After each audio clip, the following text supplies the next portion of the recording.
Assalamualaikum warahmatullahi wabarakatuh. Hai kawan pajak sekalian, selamat berjumpa lagi di Impact Podcast, informasi pajak aktual podcast KPP Wajib Pajak Besar 4, bersama saya Yuliana Wisudawati dan rekan saya. Anjar Sukresno. Iya, kami adalah penyuluh ya pastinya di KPP Wajib Pajak Besar 4 ya kawan pajak sekalian. Pada episode kali ini kita akan membawakan terkait dengan SPT PPN era Kortek berdasarkan Per 11 tahun 2025. Kita ini aja ya Mas Anjar, santai aja terkait Ya, dengan PPN era Kortek ini ya Mas Anjar. Pasti kawan pajak sudah melakukan pelaporan PPN ini sudah 5 masa ya Mas sejak Anjar ya. Januari ya, Sejak 2025. Januari 2025. Namun Per 11 ini baru keluar di bulan April ya Mas Anjar ya. Ya, bulan Mei, Mbak. Maaf, bulan Mei Bulan ya. Mei. Bulan Mei, tetapi berlaku sejak Januari 2025 ya Mas Anjar ya. Ya, dia mengatur untuk yang SPT 2025 juga. Kalau berlakunya tetap berlaku tanggal ditetapkan. Tetapkannya tanggal 22 Mei 2025, Mbak Mei. Oke, jadi kawan pajak sekalian, berlakunya di bulan Mei sejak diundangkan ya kawan pajak sekalian terkait dengan PPN ini. Nah, kali ini kita khusus nih ya membahas terkait dengan SPT PPN pada sistem Kortek. Hal ini dalam sistem PPN selama ini yang dilakukan pelaporan kalau kita membahas di masa sebelum Kortek ini legacy ya Mas Anjar ya. Ya, biasanya kita sebutnya ya SPT Legacy gitu ya, Mbak ya. SPT legacy. Sebelum Kortek ya, sebelum eranya Kortex. Iya, SPT PPN yang biasa kita gunakan sebelum Kortek. Itu kita menggunakannya dengan sistem self-assessment. SPT masa PPN bagi pengusaha kena pajak berfungsi sebagai sarana bagi PKP atau pengusaha kena pajak untuk mempertanggungjawabkan perhitungannya antara PPN, pajak masukan dan pajak keluarannya, apakah ada kurang bayar atau lebih bayar terkait dengan transaksi tersebut. Nah, selain itu juga ada namanya PPN Put ya dulu ya Mas Anjar ya. SPT PPN Put. Iya, jika berfungsi sebagai sarana bagi PKP untuk melaporkan pemungutan PPN atau PPN dan PPNBM dalam hal PKP. Kalau saya bilang PKP berarti pengusaha kena pajak ya kawan pajak sekalian, yang juga merupakan pemungut PPN sebagaimana diatur dalam pasal 16 di Undang-Undang PPN, atau juga dipertegas lagi di ketentuan peraturan perundang-undangan dan atau pihak lain sebagai pemungut sebagaimana diatur dalam pasal 32 di Undang-Undang KUP ya Mas Anjar ya. Pasal 32A ya. Nah, jadi dulu itu terpisah ya Mas Anjar ya. PPN sendiri dan PPN Put sendiri ya Mas Anjar ya. SPT-nya ya, Mbak. Iya, Ya. SPT-nya. Nah, bentuk SPT di Kortek ini apa sih bedanya antara legacy dan Kortek? Pasti kawan pajak bedanya di mana sih gitu. Ya. Nah, Mbak, untuk yang SPT PPN eranya Kortek dan sebelumnya ya, dengan sebelumnya memang ada beberapa perubahan nih, Mbak. Karena di peraturannya juga berubah. Yang sebelumnya kan diaturnya di Per 29 tahun 2015 nih, yang mengatur tentang bentuk formulir dan lampiran SPT PPN. Kemudian terbit nih Per 11 2025. Nah, mengatur kembali bentuk dan formulir lampiran-lampirannya. Dan ini sesuai dengan apa yang sudah dikerjakan oleh kawan pajak semua melalui SPT PPN di Kortek. Nah, kalau kawan pajak perhatikan, di SPT PPN Kortek ini tidak ada lampiran AB-nya, Mbak. Itu yang kelihatan. Bagaimana kalau di era sebelumnya yang ada lampiran AB. Nah, tapi di induk SPT-nya lebih komprehensif kalau di Kortek. Jadi lebih banyak informasi dari SPT induknya. Kemudian kalau kita lihat di lampirannya, sebelumnya itu tidak ada lampiran C. Jadi lampiran A1, A2, B1, B2, B3 itu sama, masih ada. Tapi untuk yang lampiran C, nah tadi yang sempat Mbak Mei ceritakan, untuk pihak lain yang ditunjuk, bagaimana dalam pasal 32A undang-undang ya. Nah, itu sekarang ada lampiran C untuk pelaporan pemungut yang ditunjuk pihak lain tadi. Jadi seperti itu perbedaan yang ada di antara SPT yang legasi dengan yang di Kortek. Oke, secara garis besarnya Iya, tidak ada perubahan karena memang transaksinya pajak keluaran dan pajak masukan.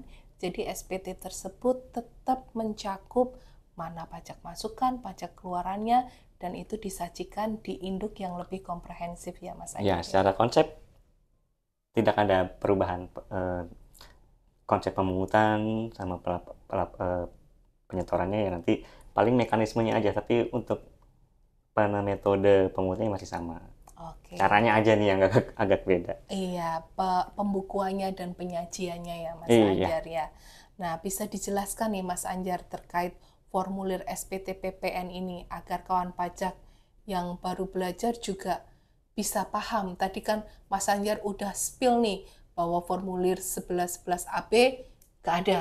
Ya. Lampiran C-nya ada. Apa sih sebenarnya lampiran C ini? Dan kenapa 1111 AB ini nggak ada, tetapi dibilang masih sama gitu loh. Ya. Ya, jadi kalau kita lihat secara garis besar yang bahkan ada tadi SPT induk ya, induk SPT ya. Iya. Nah, ini kan hasil penghitungan sama rangkuman ya data dari lampiran-lampiran di SPT PPN. Nah, SPT PPN induk ini dari lampiran.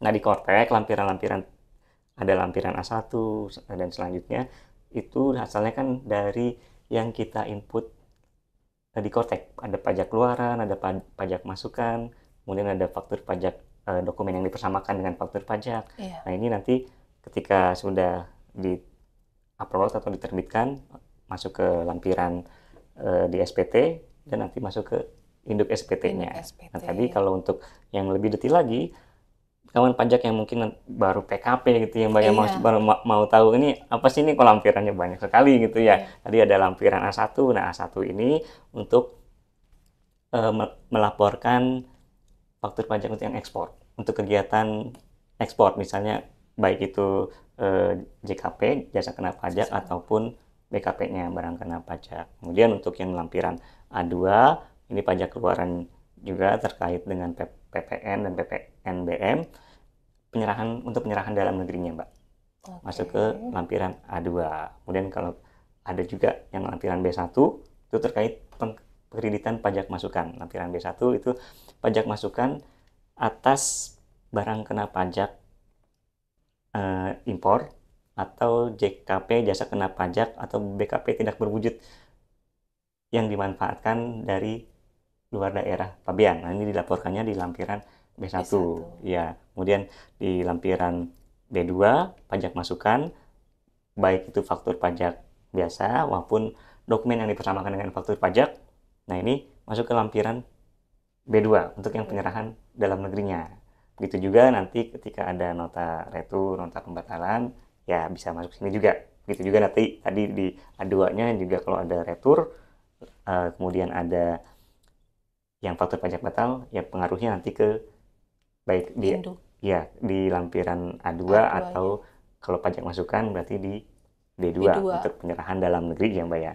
Nah, untuk yang B3-nya itu pajak masukan yang memang tidak dikreditkan atau yang mendapat fasilitas. Jadi memang tidak menjadi pengurang dari faktur pajak keluaran, masuknya ke B3.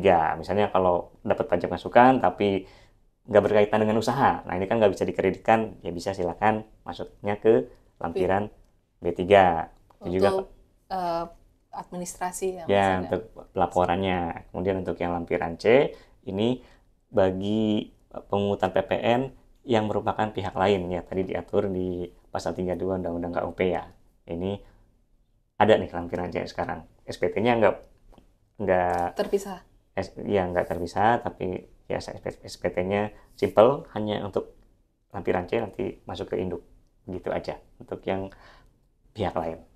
Jadi pihak lain ini maksudnya dia bukan pihak yang bertransaksi langsung, ada penjual, ada pembeli. Nah, ini pihak ketiga kayak misalnya yang ditunjuk sebagai pelaporan PMSE. Oke. Nah, misalnya itu mereka untuk ditunjuk aja sebagai pemungut PPN. Gitu, Mbak. Jadi pada prinsipnya masih sama ya penamaannya untuk A1, A2, B1, B2, dan B3 ya. Cuman di lampiran C ini diperjelas supaya lebih tertib administrasi ya Mas Anjar ya. Diberikan ruang rumah ya untuk yang PMSE ini terutama ya Mas Anjar ya. Dan juga di PMK 11 ini ya Mas Anjar untuk Per ya. Per 11 ini juga dipertegas ya untuk kawan pajak yang dulu sempat galau Mas Anjar di awal bahwa faktur itu bisa diupload tanggal 15 apa tanggal 20 ya. Itu sempat secara peraturan belum ada, tetapi kalau mengacu di peraturan yang lama itu kan tanggal 15. Tetapi di sini juga di Per 11 ini dipertegas ya Mas Anjar bahwa sampai tanggal 20 bulan berikutnya. Dan juga masih ada dulu itu perdebatan terkait dengan pajak masukan Mas Anjar. Kan dikreditkan boleh nggak 3 bulan? Karena kalau secara undang-undang PPN-nya boleh ya Mas Anjar ya. Tetapi waktu itu aplikasi kayak just in time seperti itu di masa itu hanya bisa dikreditkan di masa tersebut. Tetapi di Per ini difasilitasi bahwa masih berlaku untuk bisa dikreditkan 3 bulan ke depan ya Mas Anjar. Ya, masih bisa memilih mau dikreditin di masa yang sama atau masa 3 bulan setelahnya. Tapi nanti perlu kita lihat lagi tuh Mbak, kalau apakah dia sebagai wajib pajak pungut atau WAPU atau bukan. Karena kalau untuk WAPU PPN misalnya, kalau di wajib pajak KPP wajib pajak besar 4 ini ada yang BUMN itu ditunjuk sebagai pemungut PPN. Nah, dia harus lapor dan setor akhir bulan masa berikutnya. Nah, kalau dia kreditinnya di masa setelahnya 3 bulan, 2 bulan, kan jadinya bisa terlambat setor. Bisa ada sanksi. Mungkin itu aja sih highlight sedikitnya. Jadi perhatian ya untuk dibintangin ya Mas Anjar terkait dengan WAPU ini. Karena wajib pajak di KPP wajib pajak besar 4 ini banyak WAPU-nya ya Mas Anjar ya. Nah, sekarang nih Mas Anjar, apa yang perlu diperhatikan oleh kawan pajak ketika dalam pengisian SPT PPN? Kalau kawan pajak udah paham nih lampirannya tadi, sudah ngeh bahwa ada lampiran C juga, bagaimana nih pengisiannya, hal-hal apa yang perlu diperhatikan lebih detail? Ya, yang pasti alurnya perlu tahu juga ya Mbak. Maksudnya perlu dipahami. Pertama kita harus menginput baik itu secara manual atau melalui mekanisme impor XML gitu ya, untuk faktur pajak keluaran dan faktur pajak masukan. Nah, itu nanti terkait dengan penandatangannya siapa. Kemudian mekanisme yang kalau sudah diterbitin nanti akan masuk ke SPT. Ketika SPT-nya sudah terkait atau sudah ada, masuk ke lampiran baru nanti ke induk SPT. Itu dulu dipahami. Nah, kalau sudah nanti bisa dibandingkan sudah benar belum nih data-datanya. Pun di Kotek sekarang ada tombol posting nih kalau di SPT PPN. Betul sekali. Nah, yang beda-beda dikit, klik tombol posting, dia bisa update data. Mengkalkulasi. Kalkulasi ulang. Kemudian itu juga Mbak, kadang kemarin ada yang sempat tanya, kok pembulatan PPN-nya seperti apa nih? Kalau yang di aplikasi yang lama, di legasi itu kan pembulatan ke bawah ya. Betul. Jadi semuanya ke bawah. Nah, ini Kotek ini diatur di Per 11 ini, dia pembulatannya kalau untuk yang 0,5 ke atas, berarti pembulatannya ke atas. Nah, tapi kalau untuk yang nilai PPN atau PPNBM-nya itu 0,5 tepat atau kurang, kalau sama dengan 0,5 atau yang lebih, maka ke atas. Tapi kalau 0,5 kurang, dia pembulatannya ke bawah. Mulai dari 0,49 ya Mas Anjar ya. Iya, itu juga ya dilihat lagi untuk yang ketika signer SPT-nya harus sudah sesuai ya. Harusnya kan pengurus seperti itu sih. Atau ada kuasa ya, silakan ada surat kuasanya. Betul, nominal ini juga sempat menjadi kontroversi ya Mas Anjar, karena ini nanti mempengaruhi ketika kalau pembayarannya itu ada terminnya.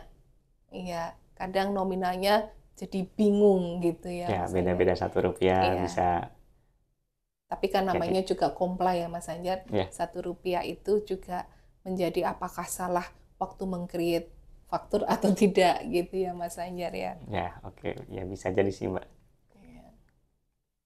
Nah, selanjutnya nih Mas Anjar, yang terakhir nih Mas Anjar, kalau kawan pajak udah tahu apa hal-hal yang tadi sudah Mas Anjar ceritakan yang perlu diperhatikan dari komanya, dari cara pengisiannya, dan ada bisa dibilang ada tombol kalkulasi posting ini. Kadang soalnya banyak WP yang, Bu, saya sudah di lampirannya benar, tetapi di induknya nggak muncul. Ya, Itu kawan pajak klik posting berkali-kali ya kawan pajak, jika belum cocok, klik posting dulu sebelum bertanya ke KPP terdekat atau KPP tempat terdaftar. Nah, SPT PPN sebelumnya kita mengenal adanya, tadi sudah disinggung ya, ada SPT PPN 1111, PPN PUT. Nah, ada dua dan itu pelaporannya berbeda ya Mas Anjar.